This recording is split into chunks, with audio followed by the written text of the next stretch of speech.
On the radio, yeah, Yes, sorry. with Jack Benedict and Jake's LeBon.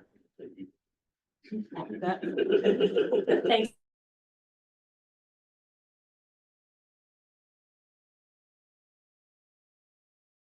That information to police station. Yeah, I saw it, I just apologize. I forgot It's where in it was. the Oak Grove, it is like right in front of Sutton, facing the Oak Grove there, so we have a really nice program Where's this the year. building? I forgot. One of our alumni, Jim Vita, he was actually working in New York City, just a building away from the towers, so he's gonna be there to share his perspective, so. Thank you. Any other questions for? Is there a lot of empty housing right now that we're using for other folks? What are we doing with all the empty houses? So empty housing, we do have conference groups that come in through the summer. We do have, at some point, we do negotiate, like we have reunion groups that do come in.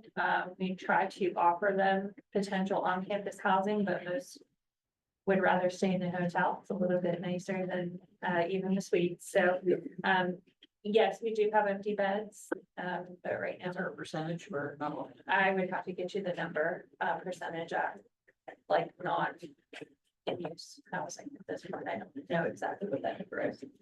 Sorry about that. But thank you. Yeah, yeah, I mean, that's just kind of where we are, you know, enrollment isn't what it was, you know, about. There are a lot of online classes. I had a student telling me that they hate it because they only have 2 in-room classes and 6 are online.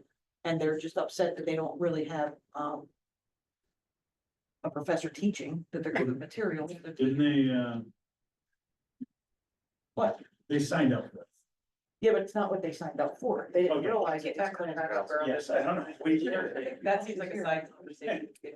I would. Well, I thought the public was interested in these questions as well, because I've had people ask me about this type of thing. So. I mean, we don't have any control over it. I know, but it's a public communication where people may or may not be looking and reading and hearing them. So there are courses that are offered online, while some students may sign up for a course, it may end up being offered like in a hybrid fashion.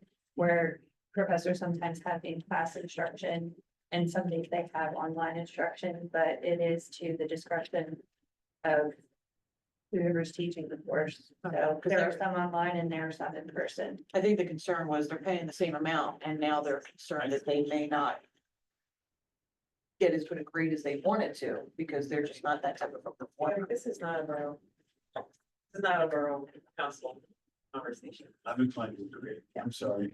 This is. Okay. I'm not saying it's not important to somebody, but I don't know if it's important to this proceeding. Yeah, it's So not a I think taxpayer it's talk question. and I can talk to you offline and I can try to get you more information, but thank you. Yeah.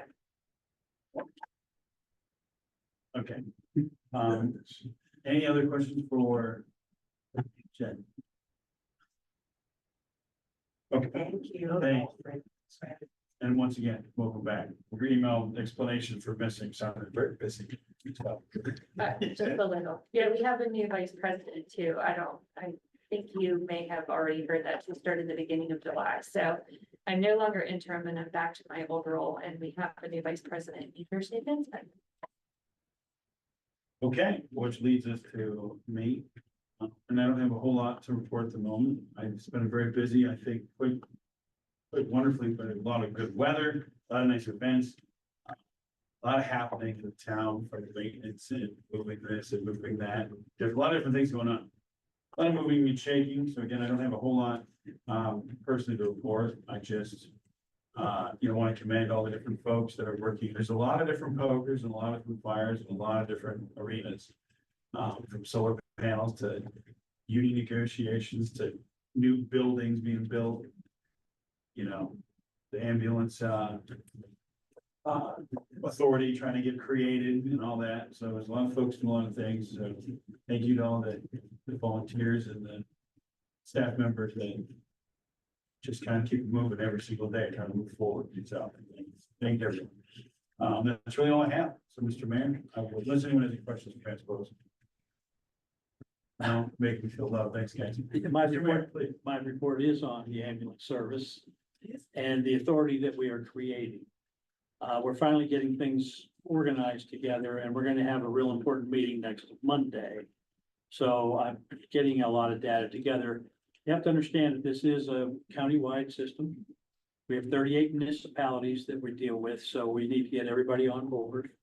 And try to sit down and figure out how many households we have in the county, which comes to about 34,000. Times a certain amount that we're able to fund the ambulance service. And, you know, we get a lot of people saying, well, I never had to pay for it before, why do I have to pay now? And the thing is that the way that the program, or actually the business works, is that, you take an example of somebody that gets go out on a call, perform services, and then they refuse transport, you don't get paid. So that could be $600 to $800 lost right there. And that, as one of the reports last month, we had 90 calls like that. So think about that for a while. The other thing is reimbursement isn't what it should be. Insurance companies only reimburse about 50% because that's what Medicare reimburses. So they stay in tempo with that. So if you only get half of what you can charge, you can see how over time, you're not gonna survive. And we've seen a number of ambulance services, not only in Pennsylvania, but throughout the country, that have had to close their doors, which means other services have to go a lot further to help people out. So it's very important for us to get our program going. And again, on Monday, we're going to have, there's 9 districts that will be meeting. I'm in the district, of course, of Indiana Borough and IUP. So that's who I'll be representing. And we'll sit down and figure out how we can get this going. Noting that Indiana Borough has been contributing $90,000 a year to keep this going. So I mean, that's really a good thing because we only have about 3 municipalities that are doing that out of 38. So that's a big deal. We'll just have to stay after it, and I want to keep everybody up to date that actually the meeting's on Monday. So on Tuesday, we have public safety. I'll be able to report to the Public Safety Committee what we came about with in the first meeting. So kind of, everybody understands how important it is. We have to have the service. And, so we'll keep after it. So here's a question. I don't know if you recall the percentages, but of those refused transport calls that aren't paid for, but do use resources, how many of those are drug related, overdose related? There was a good percentage. I think. You know, that's a good question because That should be public. Maybe the last report. How many did you say that? It was a very low number. And it's left for 6 or a couple months. Interesting. that's a very good question because, I'm sorry. What's happened is because Narcan is so available now, those calls have gone down. They have. Is that a good thing? I mean, Bonus. If you go out to the, that's a double-edged sword. go out to the machine that's out at the hospital, it's normally empty. That's how many people go out there and use Narcan now. And so, yes, it has dropped quite a bit because of it. But It's an interesting carousel conversation. It doesn't beat the drug use is going down. No, no, you can't really say that. That's right. Can't say that. So it's interesting. It's It's a good question. Yeah. You're talking about water. So we'll keep after it. Thank you. Wouldn't have thought that would have been the way the numbers broke. Given 90 refusals, I would have thought it would be more, but And don't think of a traffic accident. Traffic accident, 911 call comes in. Motor vehicle accident, church and filling. They send an ambulance. Well, by the time the ambulance gets there, he really didn't need to call that in because maybe you weren't really hurt. Maybe just a little bump and bruise or just. It's just sits So, down. yeah. Any structure fire, we have a fire standby for an ambulance. And if they don't transport anybody, they don't get paid. They could be there for hours. Yeah. Now, they And do in the get paid. last report, they have Life Alert and all these other alerting companies that were causing Exactly. problems too. just out of my curiosity, at an instance like that, where if they're on standby, they don't leave, correct? Like they're there. Like if a call comes in, they don't drive off. Is that correct? Well, you have to use common sense as to what would make sense. Well, If they're at a football game. And there's an accident on Philadelphia Street and they're needing to go. if they go, the football game has to stop. But, you know. So there is from a business sense, there is a loss of potential revenue by that ambulance being on station somewhere. Because they can't go do a call, they have to call an ambulance from somewhere else potentially. But they do get paid for the football games, for example. So that does. As an example, right?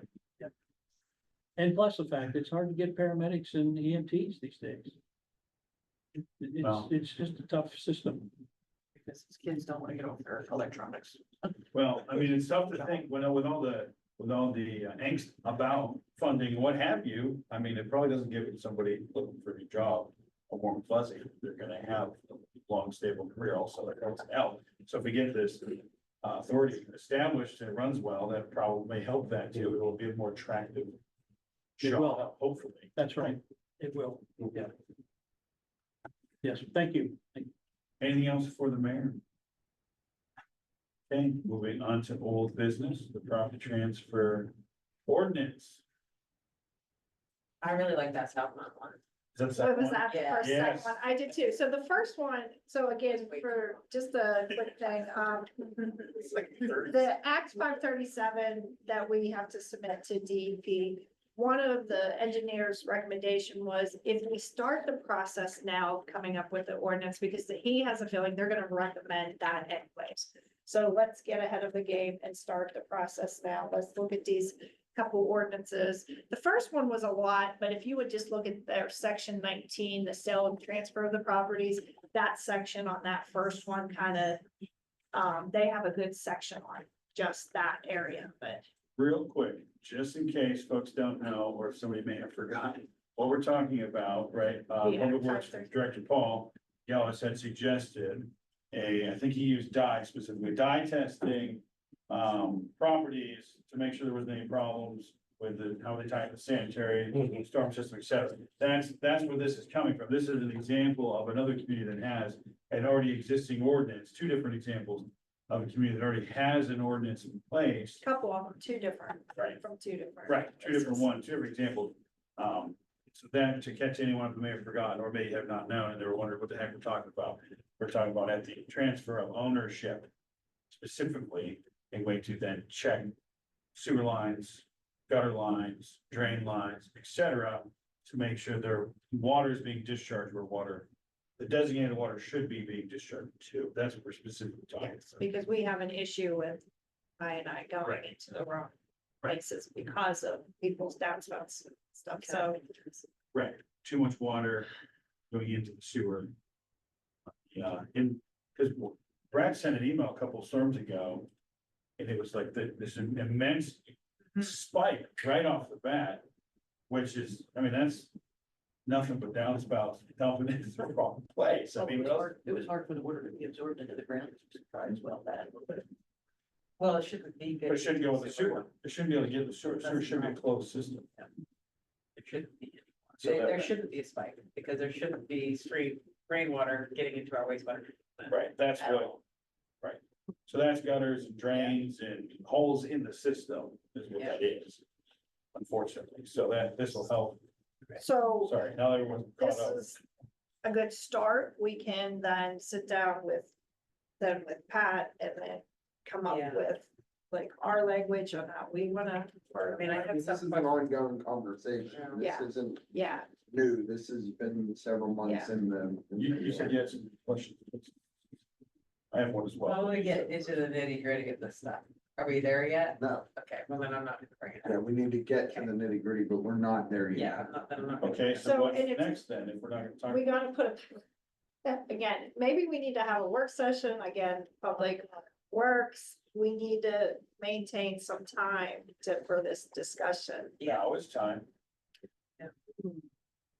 We have a really good template. I Like, there's- just like the South The only- one, it's easy to understand. Yeah. Because the other one is so dense and has so much legalese that most people would not even understand. what the Yeah. concept of it. So this is at least, One section to it that relates to what I thought was pretty readable, it was the other stuff, that there's a lot. But I think though, to have our engineers and our public works and our sewage people here too for the conversation is helpful, but I guess. Well, we it's- start somewhere. I mean, the settlement one is pretty straightforward. The only questions I had is when we're requiring them to get these inspections, are we doing it? Do we have the capacity to do it? That was the hang up. Who is That's doing the, this? That was my are problem. we, Like, where are we directing me to? what's the cost gonna be to the transaction? Right. Do we add How another much? employee and We then add just dedicate employees. their time for this? And That that's, was my big holdup. Yeah. That's all, I mean, that's the sticking point. Yeah, because you don't want to require something that people can't follow through with. Right. How do these other Like, entities oh, you do gotta it? go They back. have the ordinance. they have the people, again, it, And we don't have to be the one. Paul and I sat for an hour and discussed how this would impact his current workforce. Because what's it take, Nicole, half a day? Is that what they told us? yeah, To do the proper testing, it would take half a day. So on average, if we have 30 transfers in the borough in a month, right? Something like that, that's pretty, anywhere from 20 to 30 a month. So how do these other ordinance areas do this? Yeah. If you Or were. that's what we need to find out. yeah. I mean, private companies would do this significantly faster. Assuming. So I would say, isn't it an opportunity for a little bit of market creation? Like someone who works with. That's what I was wondering, is there a third, like, these are the third. The approved Third vendor, party yeah. vendors. It's also a revenue stream, or we allowed It's a great way. make this profitable. Possibly, yeah, but We it's all generally that is don't at break- scale. break Yeah. point. What's That's- I mean, government generally tries to break even. I and understand, not but we're make talking money. about raising taxes, Well, so. this would probably be a service fee. We You would have pass to that s- fee on to. whoever. Pass it on, but we would have to hire the person, I don't know, then we'd have to charge that back to the resident. When you take in their hourly wage, their benefits and all that, that's what Tom is saying. And then that fee is gonna be so high, yeah. Got it. Cause it's like, you don't want to penalize it for selling a house. Yeah, you're selling a house and now all of a sudden the borough's telling you gotta spend $150. No, what the borough's doing is pointing out that you have a broken house. That's what the borough's doing. It's like a home inspector telling you your roof's fucked